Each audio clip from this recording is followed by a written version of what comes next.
And welcome back to The Verdict. Mick Cornett with Kent Myers. We're here every week meeting interesting people and dealing with topical issues. Last week you heard the first of a three-part series on really CEOs, and we looked at the government side. Actually, we looked at the military side, and today we're going to look at the private sector side, and next week the governors. We are. We're going to look at today being a CEO in private business with the chairman, president, and CEO of OGE Energy, Pete Delaney.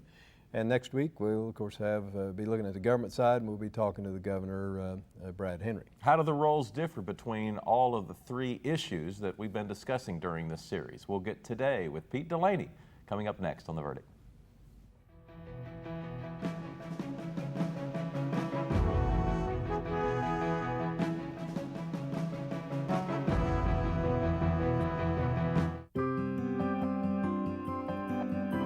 A greener planet, cleaner air, a healthy economy, national security, a smaller deficit and a stronger dollar, green jobs, better jobs, energy independence, warmth and light and transportation.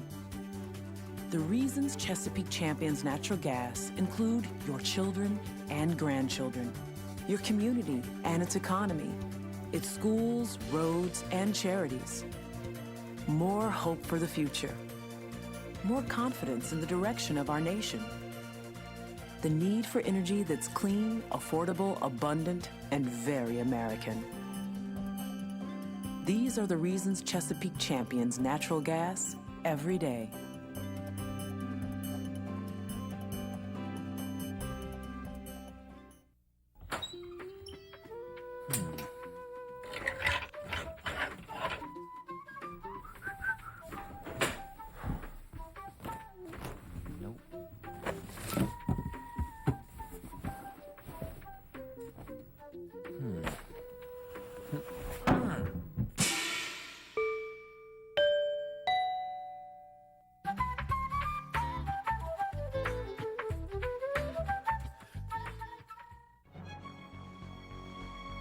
Wilsey, Meyer, Eatman, Tate. We're accountants. We do taxes, business valuations, estate planning, and consulting. And we're right here in Oklahoma, working with the owners of small and medium-sized businesses. Steve Wilsey and Stuart Meyer have the resources and the experience. Wilsey, Meyer, Eatman, Tate in Oklahoma City and Tulsa.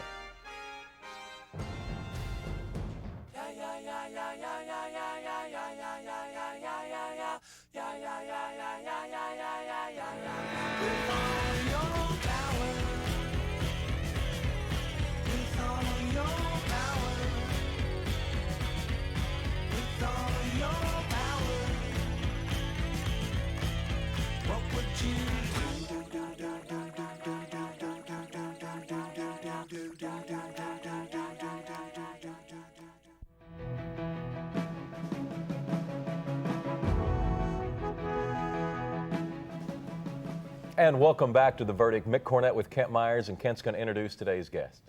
Today, as our guest on the second part of our CEO series, we have Pete Delaney, the chairman, president, and chief executive officer of OG&E, OGE Energy Corp. He's been in that position since 2007. Prior to that time, and before he came to Oklahoma, he spent 15 years of his career in finance on Wall Street and as a consultant dealing with corporate finance issues in utility generation, utility energy generation. And then OG&E captured him in 2001, 2002, and has been here in Oklahoma City since that time. He is also the chairman this year of the Greater Central Oklahoma United Way campaign. Pete, thanks for giving us your time. Yeah. Mayor, it's good to be here. Welcome to the show. Thank you very much. Can you give us, in just a few seconds, a broad scope of what is OG&E? What does it consist of? Well, OGE Energy is the holding company for two subsidiaries. One that most people are familiar with is Oklahoma Gas Electric. As you know, we provide electric service to the largest utility in Oklahoma. Our service area goes down south to Ardmore. It goes pretty far west all the way into Arkansas and north up to the Kansas border, and we do serve part of Arkansas as well. That's the major part of our business, and we also have Energex, which is a natural gas gathering, transportation, and processing business in the midstream natural gas business, probably the second largest gatherer in Oklahoma. And we hook up wells to our system, process the natural gas, condition it, and put it in the interstate system to go to other markets. And we also burn a lot of that natural gas, as you can imagine, in our own power plants. How did you come to get hooked up with OGE and come to Oklahoma? Well, it's a long journey, actually starting back in the late 80s. In my finance career that you referenced, OGE was somebody I worked with for many, many years, from 1987 to be exact. Working with them on many issues, whether it's capital, raising capital for them in the financial markets or advising them in various matters. I had a long relationship with them that led to 2001 consulting on a full-time basis regarding their pipeline, and that led to them discussions and asking me to come down and run the pipeline and become head of the corporate strategy group. So in 2002 in April I joined. It was a great opportunity for me to actually move. I was up in the Northeast to the very busy area, and great opportunity to move my family down to Oklahoma City. I've been working with people in Oklahoma for many, many years. Love the people, and from a small town in Pennsylvania, and it was an opportunity for me to get back to community much like where I was raised. How's your family like Oklahoma living? Oh, they love it. They love it. My children were 7th and 5th grade, and it's one of those things. I got a lot of advice. You want to move, don't wait too long, and it took a little adjustment, but family's doing well, thank you.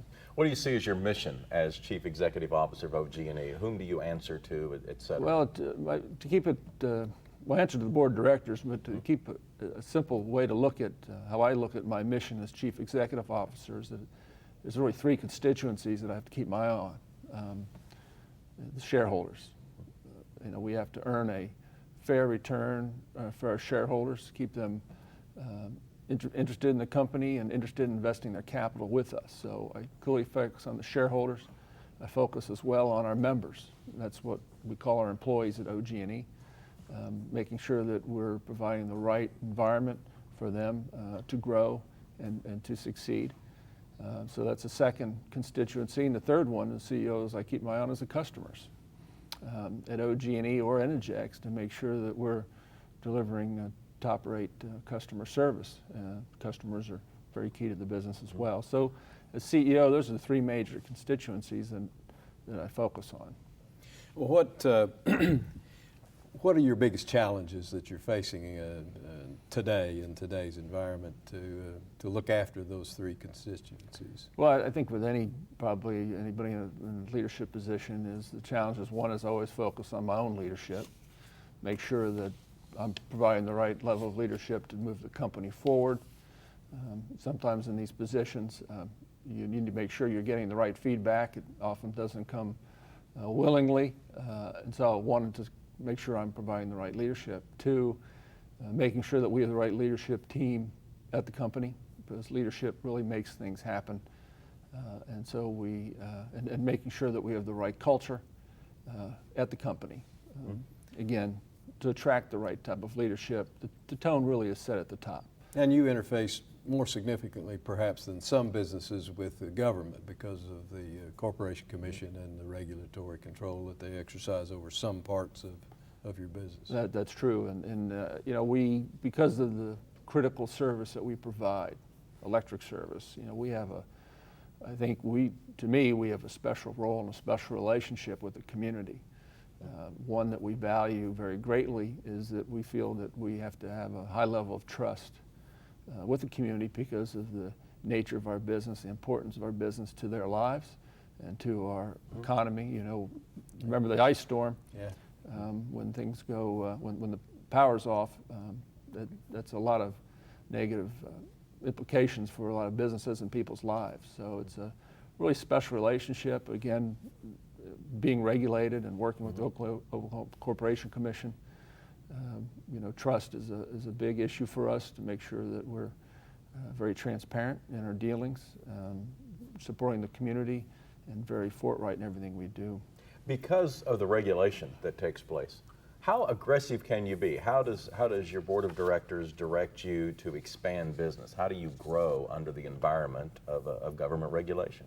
Well, it's you know, the Oklahoma Corporation Commission sets the prices of which we can charge customers, and there's a great deal of regulatory law and precedent behind that, how they set the rates. And it's management's discretion to really manage the company and grow the company. We have what we look at, obviously, is our customer and doing the right thing for our customer, which means over the long term providing very reliable but cost-effective service. And so when we looking at growth opportunities, at least on the utility side, it's really how do we invest to, again, make sure our system's reliable and to make sure it's a cost-effective service for our customers. And you know, it's based on the underlying growth of our economy here. Well, what energy sources are competitors for OGE? If a new business is coming to town and they know they need energy, are there options beyond electricity with OG&E, and what power sources are available to the large business? Well, to the large business, I mean, if they're you know, have natural gas, if they're, you know, if they have their own generation of any for their own use, they may deploy you know, natural gas. And they could look at you know, potentially, you know, things like landfill gas or biomass, right. but it's generally very limited in availability and not very economical. Now, natural gas is, if they have the right, you know, load profile, you know, that's looked at. But electricity has unique qualities that we're all very much aware of, and for the most part, we do compete with in certain territories with cooperatives and municipalities. So we do have, you know, competition here in Oklahoma for electric service in many areas. Let me get us to our first break. We're visiting with the Chief Executive Officer of OGE, Pete Delaney. We'll be right back on The Verdict.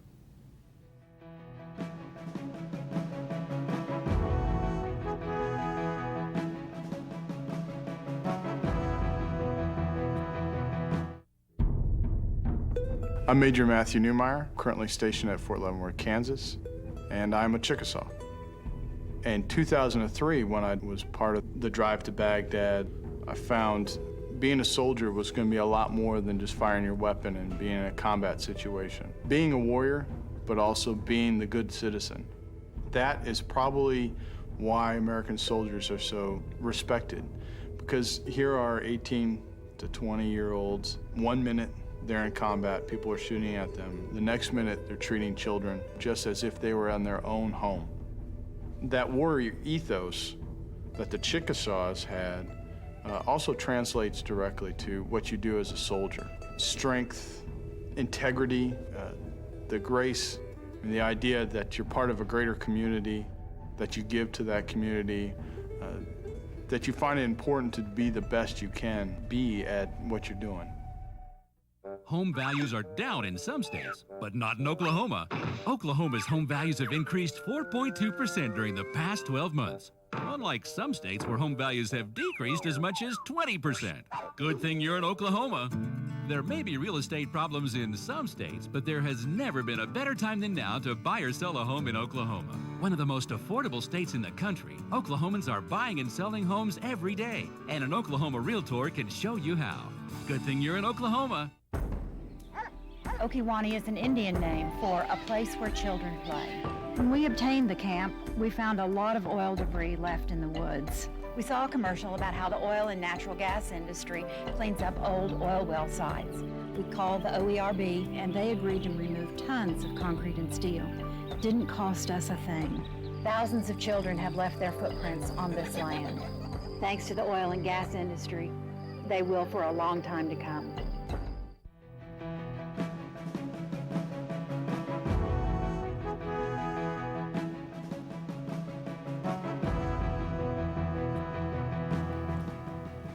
Welcome back to The Verdict. Mick Cornett and Kent Myers. We're visiting with the CEO of OG&E, Pete Delaney. Pete, I know technology has is always improving, and I'm sure your business is no different. How is technology impacting your business model?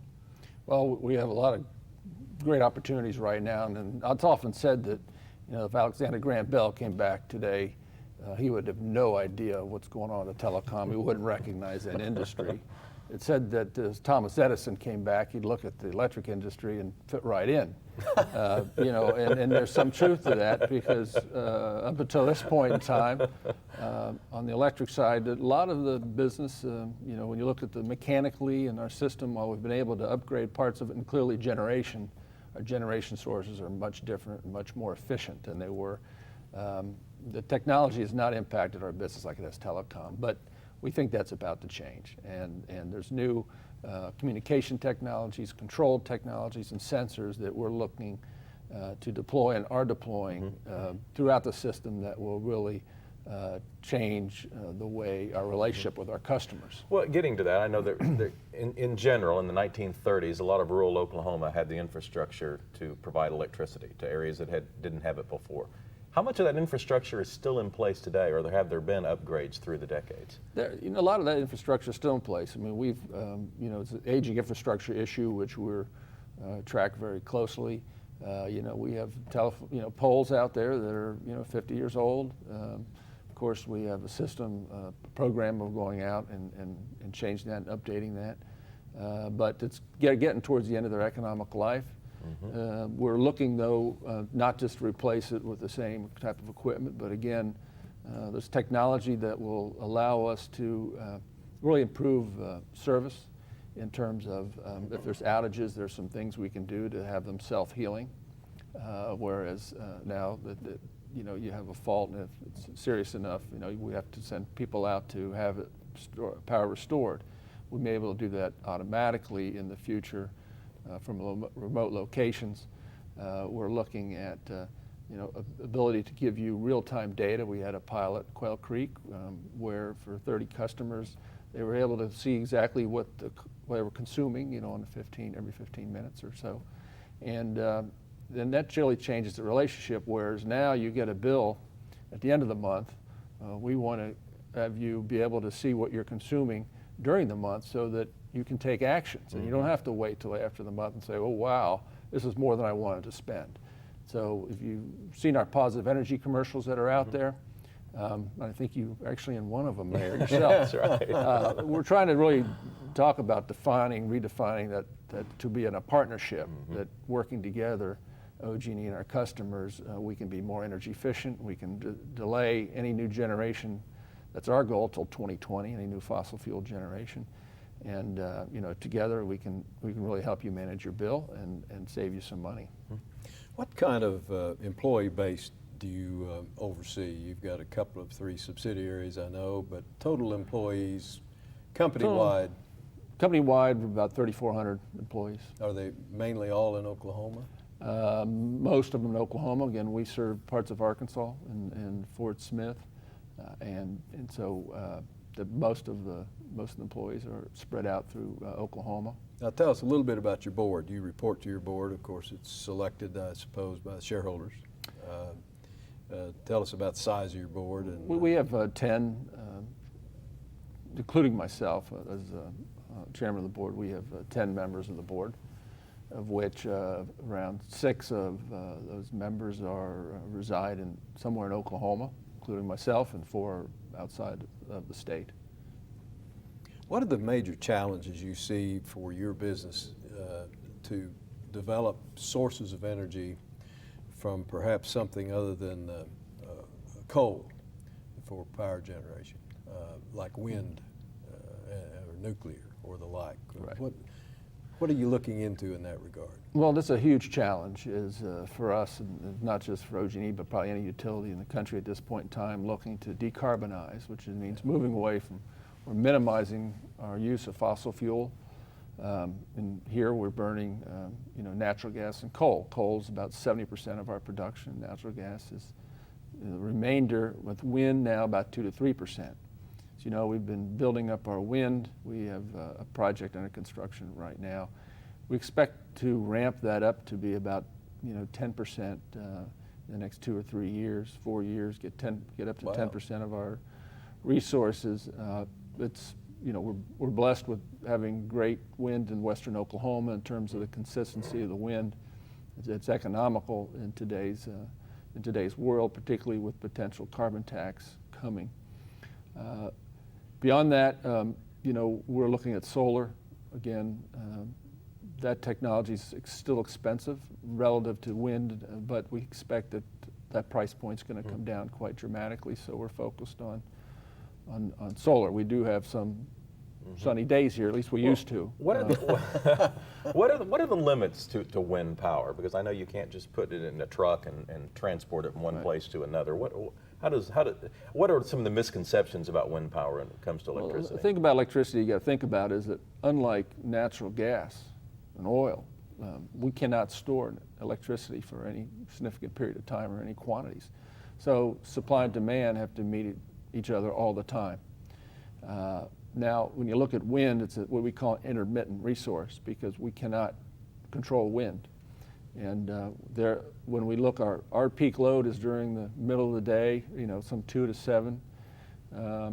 Very hot days, it's 100 degrees out. That's when we really need all our resources. That's when our resources it's the most expensive for us to produce electricity. Unfortunately, if it's 100 degrees out, the wind does not blow, believe it or not, a whole lot in western Oklahoma. And so you have not a very good correlation with your peak, as well as you don't know when the winds blow, so you can't rely on it for reliability. When the wind stops, we have to have other facilities, usually natural gas plants, are sitting there running, ready to instantaneously meet that gap from a load perspective. And so that's probably the biggest disadvantage that from an operations standpoint, having the supply come on and off is something that you have to be careful managing around. Hopefully electric storage technology will develop that would really improve the economics of wind and help with that intermittency issue. We've got just a couple of minutes left. I think we want to talk about the future of energy. It seems like such an interesting time to be in the energy business because there are so many sources out there that a lot of people think they'd like, but not necessarily knowing the financial impact and whether or not that America can afford them. So how's this all going to play out in the next short term and long term? Well, I wish I had all those answers, Mayor. I'll tell you, you're on the show. I can tell you what we're focused on is, again, driving a couple things. Again, we talked about putting new technology out there. Energy efficiency. When you look at what's going on with the population of the earth and Oklahoma City, we've known has grown less same as any other community around the country. It's because we have more people. We have 300 million people. More and more drain on our natural resources. We need to be using our energy much more effectively. That's one of our big goals at OGE to help us, again, get a lot more out of our existing assets. Renewables, developing renewables, solar and wind is very important. And depending on carbon capture is going to be very important if we're going to meet some of these CO2 targets that they're talking about in Washington. We're going to have to be able to capture carbon. And that technology is not commercially available right now. And we're going to need that. Or we're going to need to have a lot of nuclear power plants, which do not emit CO2, to meet the goals and what the climatologists are saying that they want us to get to sometime in the next 30, 40 years. We got about 15 or 20 seconds. Probably not enough time to get very deep into cap and trade, but your view of where it is in Washington right now, and what do you expect? Well, we don't expect that we'll have any legislation this year. That with health care being the primary focus and what's going on there, we think that the global climate or cap and trade bill, that part of that legislation will be taken up in the first quarter, but not this year. Well, the conversation continues on that. Pete Delaney, Great. Thanks for coming on Thanks. The Verdict. Yeah, Thanks for thanks having so me. much. Appreciate it. Ken, I'll have a final word right after this.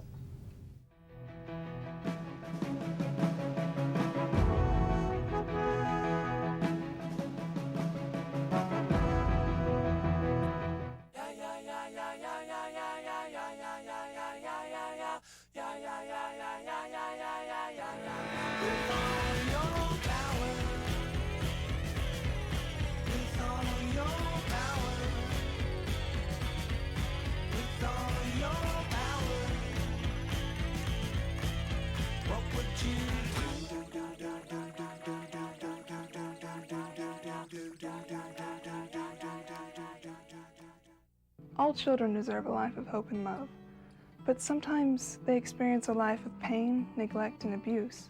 When that happens, each child deserves all the quality assistance and representation that can be offered in our legal system.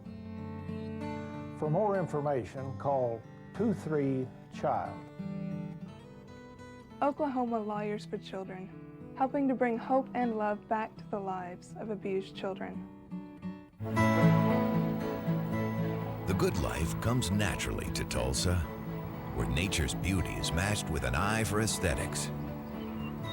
A legacy of neighborhoods graced with lawns and landscaping and handsome homes.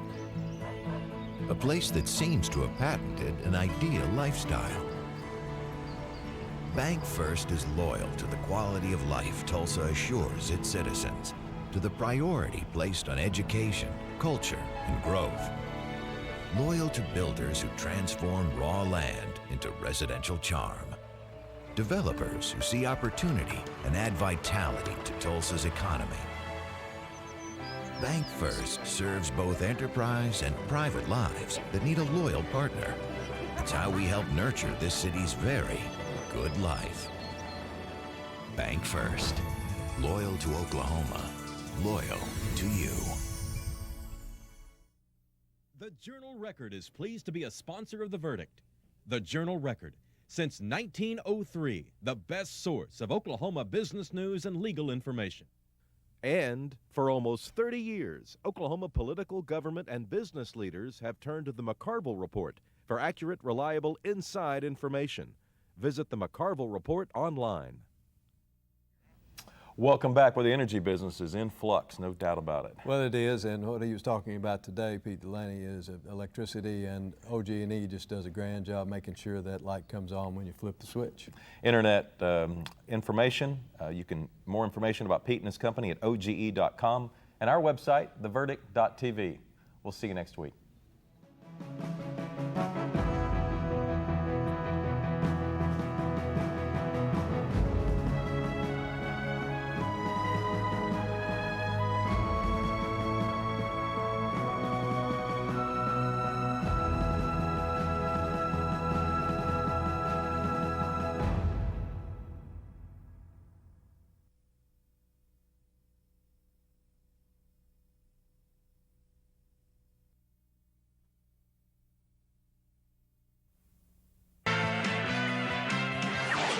The preceding program was produced exclusively for the Cox Channel.